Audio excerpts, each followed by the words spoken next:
তাহলে কি করো? আর এই বসে বসে জিরাইবার নইছি। এই ঠাড়া ভরা রোদের মধ্যে গাই না ছেড়ে দেনা শেষ।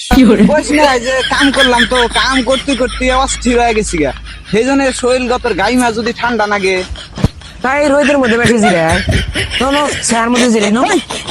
তুই বুঝবি না, সময় বসে জিরালি কলা এই শরীরের গাম শুকাইবো। এই জন্যই তো আমি রোদে বসে জিরাইতেছি, যাতে গাম ফস করে শুকায় যায় গা। এটা কোন কাতার ভালো বললাম? রোদে বসে থাকলে বল গাম মুগাইবো। এই তুই জানোস রোদের মধ্যে কাপড় চুপড় ধান চাল সবকিছু শুকায়, তাহলে এই গামটা শুকান হবো না? রোদের পাওয়ার নাই। তুমি ভাই আসলেই ব্যাককুল।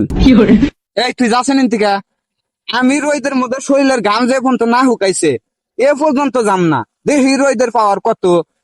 আচ্ছা তাহলে তুমি রোদের মধ্যে ই করো গা, যখন ডিমের নাগাল ফটাস করে ফুটা দেবে তখন বুঝবা।